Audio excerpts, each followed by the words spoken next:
So I think you've got a very broad overview of metadata from customer experience all the way to emergent artificial intelligence. First, I want to ask, do you have any questions that you're itching to ask of our panelists? If you don't, I do, so I'll throw a few out there to start. I was going to ask John, what kind of bandwidth or what kind of relative level of effort would you say metadata is in your organization or your publishing process? You know, good question, Chris. I mean, I don't think there's one particular answer for it because it's really based on what you're trying to achieve. Is it a product? You know, is it something internal that we're trying to define? So when I was thinking about this, you know, the answer really is that obviously it's exploded over the last few years. The more online the business has gone, the more people that we have that are paying attention to this. But if you think about it even as, you know, back 10, 15 years ago, there were always people across the business in marketing and editorial and production that were adding metadata into the systems that were helping create the print book or the print journal or whatever it was. And as time's been going on, we've been adding more people across the business that are getting involved. Now, certainly with work that we're doing on semantic enrichment, you know, we've had to add a person or multiple people that look over taxonomy development or building the tools to automate the enrichment or that are creating the databases to collect the metadata. But there's not, you know, I can't give you one count. There's a collective of a lot of people doing a lot of things to make sure that we're able to not only push the base metadata out, but to respond to the initiatives that I put, like when FundRef comes out, how do we make sure that we can implement that into our systems? What do we need to update the TEI schema or the JAT schema to collect that information? So it's a combination. It's a lot of people doing a lot of good work. Yeah, and I think that's a good point to take home is that, you know, even with automation or with adding metadata through scripts and so forth, that doesn't mean that you're getting rid of people. That does mean that their jobs are probably changing or the requirements are. Sarah, you have about 200 years of content you mentioned, and surely some of that 200-year-old stuff, we wouldn't recognize the language any longer, or maybe even the whole category. How do you deal with this, or what's your strategy for archival type content? Right. Well, the approach that we took, we actually were able to go back to only about 1945 in applying the medical specialties and the subject headings. We worked from the mesh subheadings and then took our taxonomy and mapped it against that. So we had those to work against, and those are fairly detailed, and obviously those had been kind of normalized over time. So it was possible for us to map our current day taxonomy to the mesh subheadings over time. Spent a lot of time working on that mapping, making sure that it was editorially and medically sound, and then kind of applying that back through the content. Okay, interesting. And that again shows you this is living, breathing stuff, right? That you never know when it'll come back to haunt you. As far as automation, Guillaume, what kind of level of effort, or what are some of the things that I would have to do if I wanted to, say, turn on a semantic enrichment engine like yours? Okay. I mean, those technologies have evolved, right? So I would say it's much easier now today than it was before. Machine learning is a key part of the game now. So as I mentioned earlier, if you have content which has been tagged, I mean, that's a great thing for the system to learn from that. So you have it's a mix of linguistic technologies and statistically based technology called machine learning. One of the key questions that we hear often from customers is, do I need a taxonomy, or can I do semantic enrichment without a taxonomy? So let me try maybe to address this one in one or two sentences. You can do things without a taxonomy. If you want to extract the key terms of any given article, you don't need a taxonomy to do this. You can match content without a taxonomy, so you can do content categorization as well as content recommendation, in some cases content personalization as well.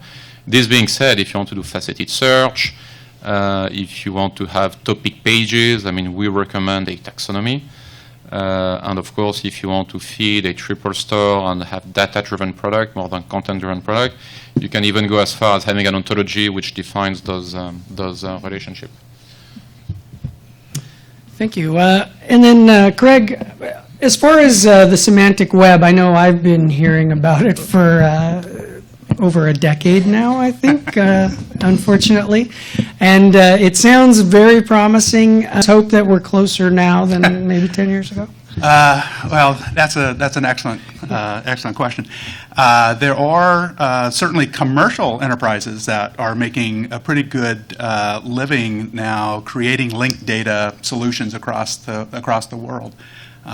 So there's enough interest in the content generation community to start floating some vendors that offer these services.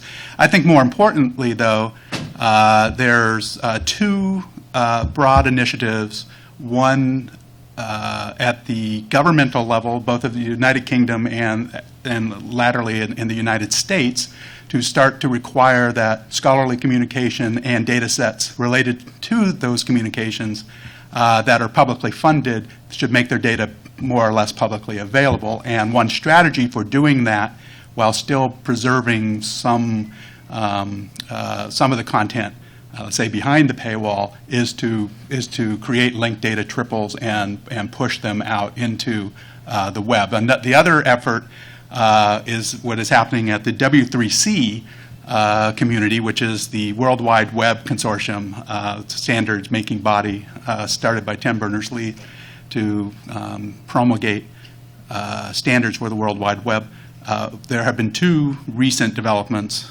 One in March where there was a proposal for linked data as a World Wide Web standard. So rather than it being an architecture that is a collection of practice, it's being proposed as a standard mechanism, just like HTTP was in back in the 90s. So that's important. But I think even more important is just on Monday, a new W3C standard, draft standard was proposed, and that is to deliver linked data through JSON, through a JSON serialization, and that means you're going to put semantic web contents into the hands of JavaScript programmers. And what they do with that out in the browser level could be quite exciting. So we'll see what happens.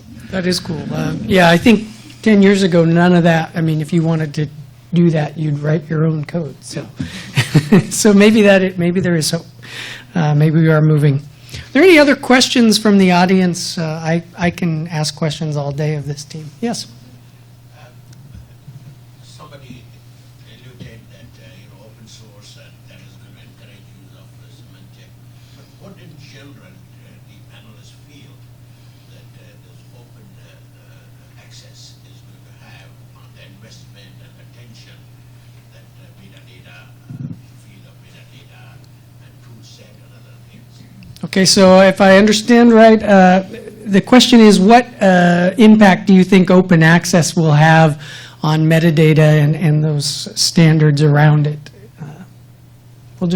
Anyone have a immediate reaction? I think my immediate reaction really is that there's already a lot of content out there. We're going to need to continue to enrich it even more so people can discover it better. And I think we've seen some good examples on what were probably actually open access titles and enriching and bringing out not only the ability to discover within an article, but then to link to a genome so you can see a picture of it or whatever it may be, linkages of data, and really making the user's experience or the researcher's experience more natural. I think that's really what we're trying to get at here with everything we're talking about with metadata. It's really enrichment.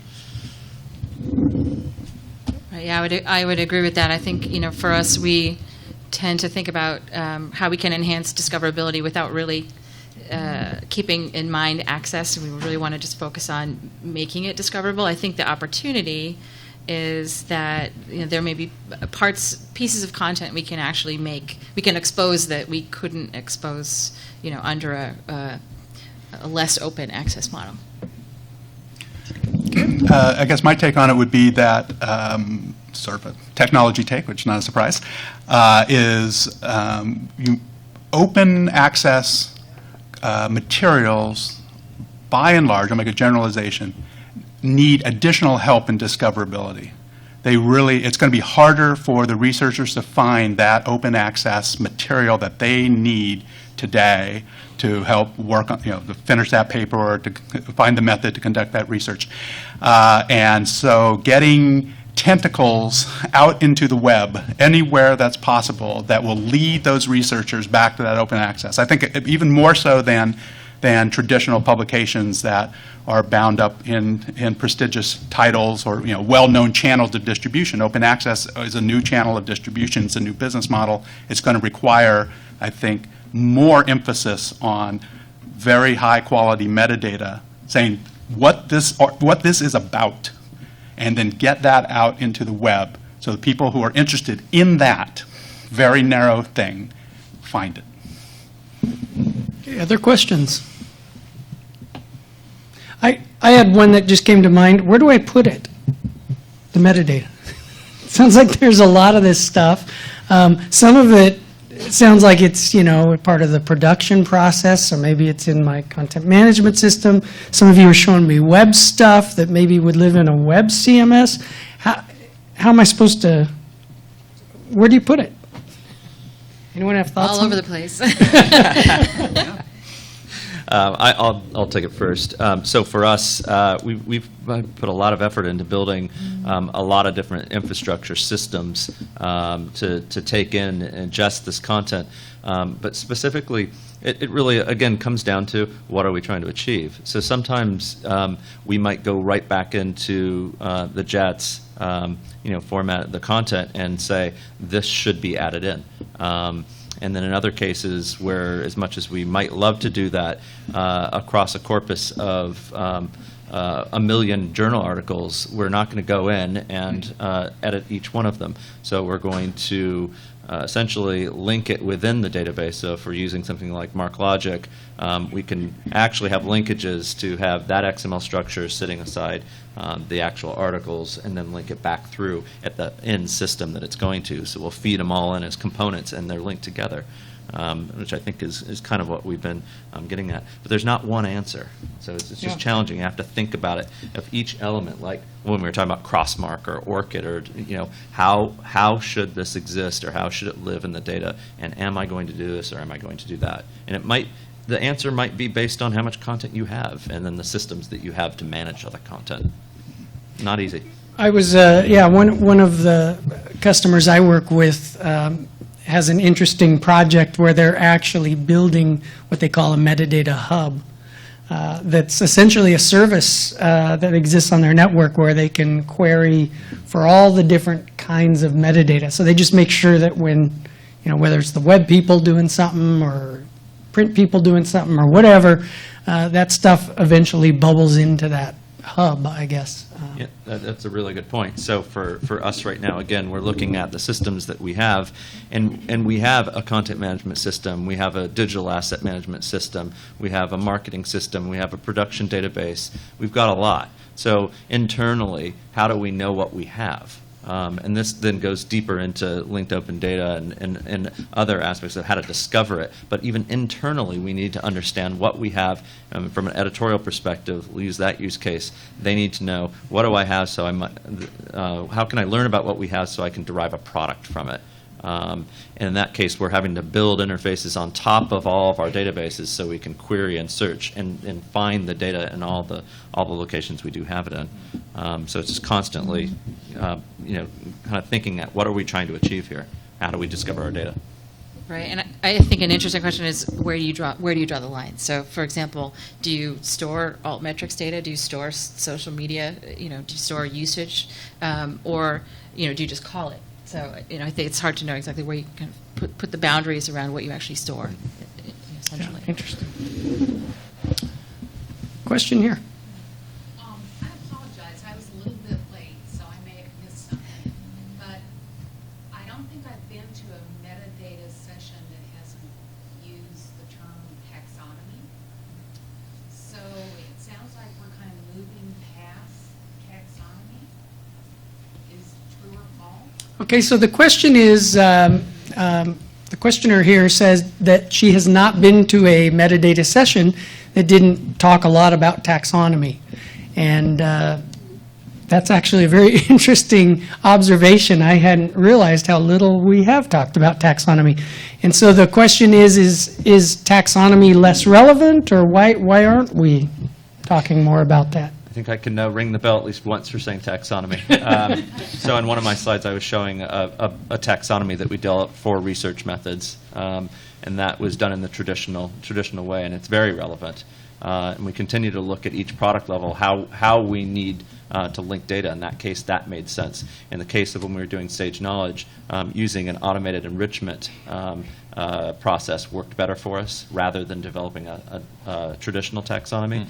And then in some cases, altogether, none of the above. Metadata just goes down at different levels, being added as to the macro of what makes a product. So again, it just comes out, what are you trying to achieve? What is it? Is it a product or is it an internal solution? I don't think it's less relevant. I think it's extremely relevant, but there are different use cases. Yeah, I think it's definitely still relevant. I think it's the foundation.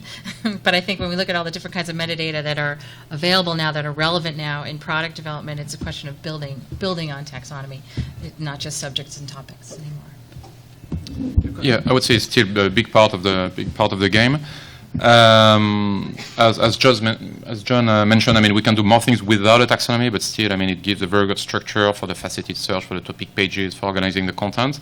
What we see more and more is that this one-size-fits-all big taxonomy at publishers, not really there anymore. I mean, we see many publishers that have a thesaurus for this specific domain, a taxonomy for this one. They're starting to turn a taxonomy into an ontology for this other specific vertical. So I see more flexibility here at the taxonomy level. I'd like to mention one initiative that we've undertaken recently. We've built a what we call the Luxit community for customers, partners, university, academic societies to share their thesaurus, taxonomies, ontologies, training set of content, classification model.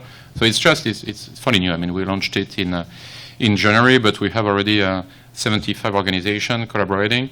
It's great. I mean, we did it for the customer because in many cases I see a customer in the UK that has exactly the same need as a customer in the US. They don't really compete with each other. They could share the taxonomy. Sometimes one has spent a lot of time doing a skill cartridge based on the taxonomy, so they can just give, sell, trade. I mean, all the business models it's very open in terms of business model. I know some customers feel that the taxonomy is a huge part of the competitive edge and the IP, so I don't think Elsevier will give their embedded taxonomy, okay? Still trying to talk to them into it. Good luck. So I see different attitudes, but globally within the scholarly society publishing, I think, I mean, most of you are very open-minded with starting to share and collaborate, so that's really the goal of this initiative. It's the Luxit community. It's open to customers, but we start to open it to others as well. And you can suggest a project. I mean, I know we work with USA Today, and they gave a presentation yesterday, and they don't have any specific taxonomies of, I don't know, baseball sport players or a list. So, I mean, if they suggest that if somebody has time, or a student, in exchange of some money or free subscription to one thing, wants to build it, they would take it. So you can suggest as well areas in which you have gap. I think it's successful because it starts to be out of control, which is a good thing. I see a lot of things that we didn't think about happening, which I think is a good healthy sign of the relevance of this community. So feel free to join and join the conversation. Very cool. Yes. Especially from Tokyo, in print days, print book or print journal days, the metadata is the data of data. But now this is the online publishing days. I'm wondering if we can say that everything, such as text data or dosage data, could be, everything could be metadata to be link and link and link. And Craig showed us that the network of open data, LOT. We're in LOT days, right? Yep. Early days, yes. Everything, so we can say that everything could be the metadata. Yeah, so I think the observation here that I think is a really interesting one is that we actually saw lots of stuff that traditionally was content turning into metadata, whether that was through technology markup, as Craig was showing, whether that was through artificial intelligence or machine learning and these kind of techniques, or whether it was through somebody identifying something in the content. So, and that has emerged as more, maybe that's why taxonomy doesn't get mentioned as much, because 10, 15, 20 years ago, that's all we had for metadata. That's all we talked about. So I'd say a couple things, one to the last question and one to that question. Actually, same thing to both. So it's not that everything becomes metadata and becomes linked. It's that you can link all the data together. You can understand without giving away the narrative, the full text of the article or the chapter, which is simply describing how all of the facts within the scholarly communication hang together. There's just lots of lots of phrases that say, and then we did this, and then we found this, and et cetera. But the facts of the research or some core portion of that could be made available and linked and outside of the traditional permission-based paywall and linked up. That doesn't mean it becomes metadata. It just is data. So it's linked data. And when you start to understand those facts using tools like Temis Lexid, you can then apply machine learning, which is a scary word, but it's very cool technology. So you use machine learning techniques to understand the facts of all of the research, and then you can make highly relevant and correct recommendations of things that the reader of one thing might want to read next. And that lessens the need for a taxonomy, because that's part of a core function of the taxonomy, is to group things together so that, well, I read that, what's next in the list? Oh, there it is right there. Well, if machine learning techniques operating on the facts and the data that have been distilled, including the metadata, can offer that for you and can even react to make more relevant suggestions based on what you chose not to look at. So that's machine learning. The machine learns from the actions that you take. Taxa generally are static. Machine learning is dynamic. It has a feedback loop based on what you have found interesting. So that's a very exciting change in our technology. This has been happening in the web for the last 7 or 8 years. I mean, this is why Facebook works. This is why there is social networking at all. If it was the same experience for all of us, we'd find it pretty boring and probably go away. It's a different experience for all of us because of these kinds of techniques. And we can apply that to scholarly communication as well. Well, thank you. We are out of time. If you do want to talk more about this subject, feel free to stop by my booth. I'm glad to ramble on about this with anyone. And these 4 panelists will be floating around. Enjoy your lunch, and thanks for hanging with us.